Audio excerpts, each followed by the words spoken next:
প্রিয় দর্শক, দীর্ঘ ১৭ বছর পর অবশেষে তারেক জিয়া ফিরেছেন।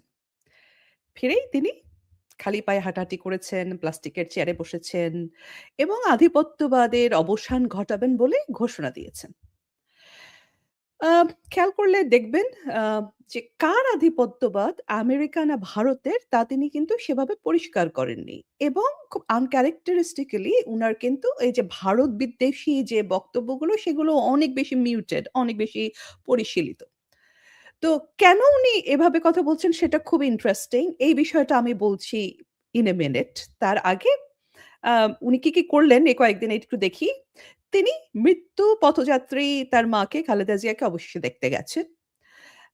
তার আগে অবশ্য উনি জনসভা করেছেন, সংবর্ধনা করেছেন। এগুলো তো অনেক বেশি অধিকতর গুরুত্বপূর্ণ নিশ্চয়ই উনার কাছে। তো সেগুলো উনি করে ফেলেছেন। ইউনুসকে একটা ফোনও দিয়েছেন। আ এগুলো আমরা পত্রিকায় দেখেছি। এখন এটা আপনাদের কাছে আমাদের কাছে হয়তো একটু অবাক লাগতে পারে। কিন্তু আমাদের মনে রাখতে হবে যে রাজনীতিবিদরা তো আর আপনার আর আমার মতো মানুষ নন।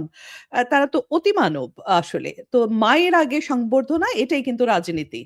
তো আমাদের আমজনতার কাছে সেটা যতই আশ্চর্যজনক মনে হোক না কেন। তো বাই দ্য ওয়ে দর্শক, খালেদা জিয়া এখন কেমন আছেন আপনারা কি জানেন কিছু? আ তারেক রহমানের প্রতি মুহূর্তের খবর আমরা পাচ্ছি। কিন্তু খালেদা জিয়ার বর্তমান অবস্থা কি সেটার কোনো খবর কিন্তু আমরা পাচ্ছি না। তো যাই হোক, দেশে এখন যে গুরুতর সমস্যাগুলো আছে, আইনশৃঙ্খলা পরিস্থিতি, সংখ্যালঘু নির্যাতন, ধ্বংসপ্রায় অর্থনীতি এবং অনিশ্চিত গণতন্ত্র, তার সাথে তৈরি হয়েছে ভূ-রাজনৈতিক জটিলতা যেটা বাইরের সাথে পার্টিকুলারলি ভারতের সাথে সম্পর্ক। এগুলোর তিনি কিভাবে সমাধান করবেন তা আমরা এখনো জানি না। তবে তারেক জিয়া বলেছেন এই বিষয়ে নাকি তার একটি প্ল্যান রেডি আছে। এখন সমালোচকদের কাজেই সমালোচনা করা। তো নিন্দুকদের কেউ বলছে যে এক ইউনূসের মেটিকুলাস প্ল্যানেই দেশটা আজকে প্রায় ধ্বংস হতে চলেছে। তারেক জিয়া না আবার কোন নতুন প্ল্যান নিয়ে আসে সেটার ফলে নাকি আবার বাংলাদেশ বঙ্গোপসাগরে তলিয়ে যায়। কেউ তো আবার তার অতীতটাকেও মনে করছেন, যাদের স্মরণশক্তি ভালো, আ যাদের গোল্ডফিশ মেমোরি না, একটু পুরনো দিনের কথা যারা মনে করতে পারেন যে ১০ ট্রাক অস্ত্র মামলার কি একটা বিষয় ছিল না দর্শক? ২১শে আগস্টের গ্রেনেড হামলা। তো ওই সমস্ত কথাও অনেকে আবার মনে করতে শুরু করেছেন। তো দর্শক, নতুন যেই নাটকটি মঞ্চস্থ হচ্ছে তার একটা ট্রেইলার কিন্তু আমরা দেখলাম। তো আপনাদের যদি মনে আছে, আ ৫ই আগস্টের পরে কিন্তু এরকম ট্রেইলার, এরকম জনসভা এরকম আমরা বহু দেখেছি। আ সেরকম জনজোয়ারও যে কম দেখেছি তা না। তো এই জনজোয়ারের বিষয়টি হলো কি দর্শক, যে আজ আছে কাল নেই। আ এনসিপি সেটার সবচাইতে বড় সাক্ষী। আসলে এনসিপির যেই ইতিহাস গত ১৫ মাসে। আর দর্শক দেখুন, ট্রেইলার ভালো হওয়া আর সিনেমা ভালো হওয়া কিন্তু এক জিনিস না। এরকম বহু বিখ্যাত চলচ্চিত্র আছে যেটা ট্রেইলারে বহু মানুষ উপস্থিত হয়েছে। অনেক জাঁকজমক করে হয়েছে। কিন্তু আসলে সিনেমাটি ব্যবসা করবে কিনা, পাবলিক খাবে কিনা এটি কিন্তু এখন দেখবার বিষয়।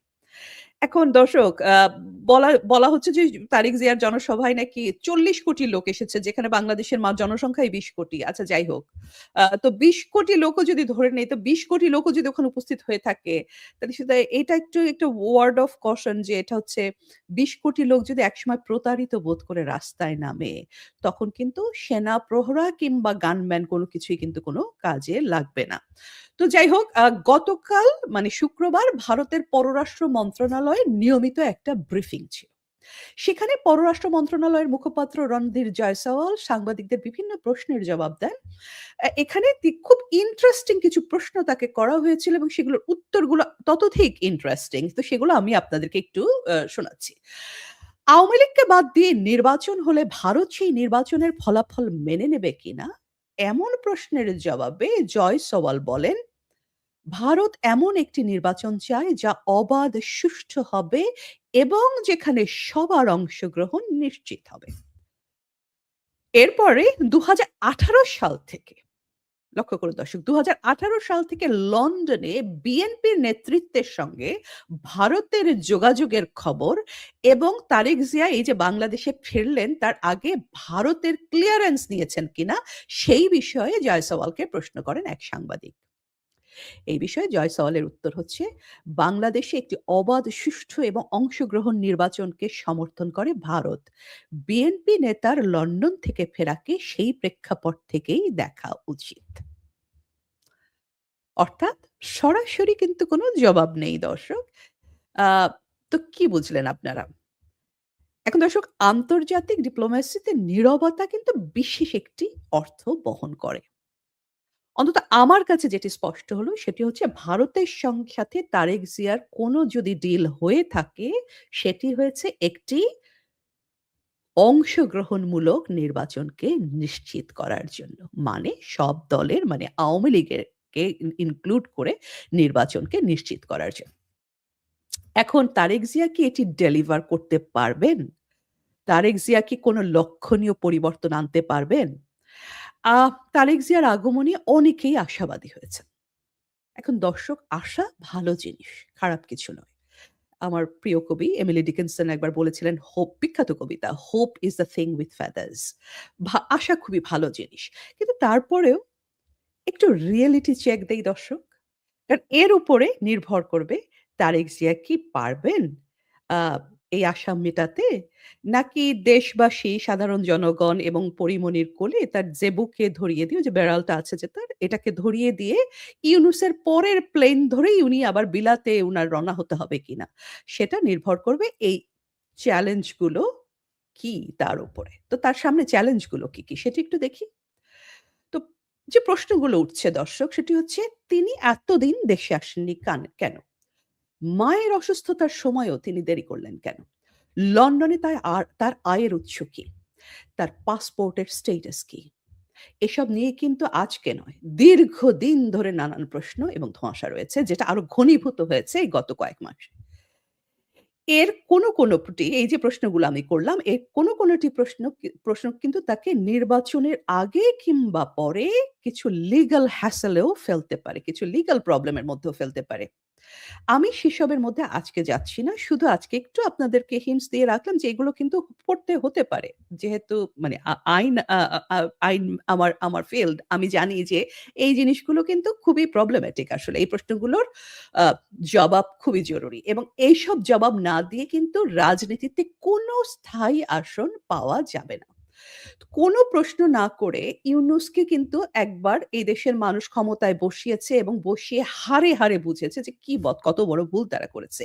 একই ভুল কিন্তু মানুষ ২ বার করে না।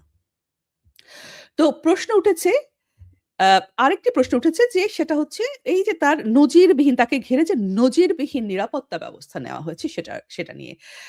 এখন প্রশ্নটি হচ্ছে এটা, যার এমনকি কোথাও দাঁড়াতে হলে নিজের দেশের মাটিতে, যেখানে তিনি রাজনীতি করবেন, যেখানে তিনি ভবিষ্যতের প্রধানমন্ত্রী হবেন বলে শোনা যাচ্ছে, সেখানে কোনো একটা জায়গায় দাঁড়াতে হলেও যার এতখানি কঠোর নিরাপত্তা প্রয়োজন হয়, তিনি সাধারণ মানুষের সঙ্গে যোগাযোগ করবেন কিভাবে? তিনি কি একটি পরীক্ষা বেষ্টিত লোহার হাওয়া ভবন বানিয়ে খাটের নিচে বসে নির্বাচন করবেন আর দেশ চালাবেন? আর সেরকমটাই যদি হয়, তাহলে তিনি কেমন শাসক হবেন? আরেকটি বিষয় হচ্ছে তারেক জিয়ার পাস্ট ব্যাগেজ, যেটাকে আমরা বলি। মানে শেখ হাসিনার কে যদি লক্ষ্য করুন, উনার পেছনে যেমন একটা আছে উন্নয়নের, অভূতপূর্ব নজিরবিহীন উন্নয়নের লেগেসি। সেরকম তারেক জিয়ার পেছনে আছে ২০০১ থেকে ৬ সাল সময়কার বিএনপির শাসনামল, হাওয়া ভবন, গ্রেনেড হামলা, ১০% এর বকরা নিয়ে যে সমস্ত কথাবার্তা নিন্দুকেরা বলে। আর এই যে সেই ১০ টা মামলার লেগেসি। এখন সেই ভয়াবহ স্মৃতি কাটিয়ে উঠে জনগণের বিশ্বাস এবং আস্থা ফেরানোই হবে তার জন্য সবচেয়ে বড় চ্যালেঞ্জগুলোর একটি। এর সাথে যুক্ত হয়েছে ভূরাজনৈতিক চ্যালেঞ্জ। গেল ১৫ মাসে ইউনূস এবং তার রাজাকার সরকার বাংলাদেশকে ভূরাজনীতির এমন একটি সমীকরণের মধ্যে এনে ফেলেছেন যে এগুলোর বিষয়ে একটা ডিসাইসিভ জায়গায় যদি না পৌঁছায় কেউ, তাহলে বাংলাদেশটি কারো পক্ষেই পরিচালিত করা সম্ভব নয়। বটম লাইন দর্শক। এর কোনো কিন্তু হেরফের নেই। এগুলোকে একটা ডিসাইসিভ জায়গায় আপনাকে পৌঁছাতেই হবে। এখানে একটা মধ্যবর্তী অবস্থানের জায়গা নেই। তো ভারত বিদ্বেষ তো চরমে এখন। আ ভারতের সাথে সম্পর্ক কি হবে? পাকিস্তান প্রীতি তুঙ্গে। আমেরিকার হাতে দেশীয় সম্পদ তুলে দেওয়ার প্রক্রিয়া প্রায় সম্পন্ন।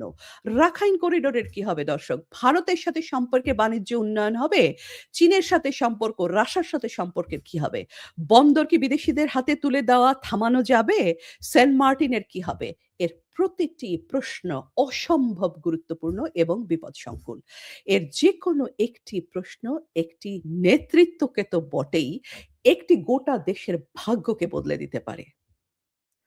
আ এক এগুলো যদি যখন একসাথে আমি আসলে চিন্তা করছিলাম, তখন আমি মনে, মনে আসলে বলেছি যে, "বেচারা তারেক জিয়া।" দেখুন, আরো সমস্যা, সমস্যার কোনো শেষ নেই। দলীয় কোন্দল আর চাঁদাবাজি। বিএনপির যে আভ্যন্তরীণ কোন্দল, সহিংসতা, চাঁদাবাজি এগুলো তো সকলেই জানেন। আম শৃঙ্খলা ফেরাতে বহিষ্কারাদেশ সহ যদি অন্য কোনো পদক্ষেপ উনি নেনও, সেগুলো এর মধ্যে কয়েক হাজার কর্মীকে উনি কিন্তু নেতাকর্মীকে উনি অলরেডি কিন্তু বহিষ্কার করেছেন। এরপরেও যদি উনি আরো সিদ্ধান্ত নেন, তাহলে লোম বাঁচতে কম্বল উজাড়, মাঠ পর্যায়ে সেটাকে উনি কার্যকর করবেন কিভাবে? এখন প্রশ্ন উঠেছে, দেশ তো বহু পরের কথা। তারেক জিয়া কি তার নিজের সংগঠনকে নিয়ন্ত্রণে রাখতে পারবেন? তার সংবর্ধনার সময় যে ৩০০ ফিটের কি অবস্থাটা হয়েছে সেটা তো আপনারা সবাই দেখেছেন।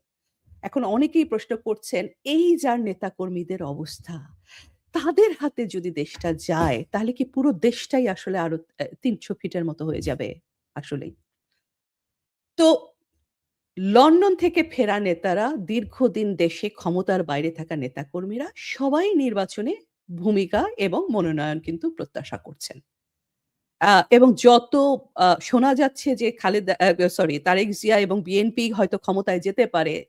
এইটা যত বেশি এই সম্ভাবনাটা, এই আশাবাদটা তার নেতাকর্মীদের মধ্যে যত বেশি প্রবল হচ্ছে, তত বেশি এই প্রতিযোগিতাটাও কিন্তু প্রবল হচ্ছে।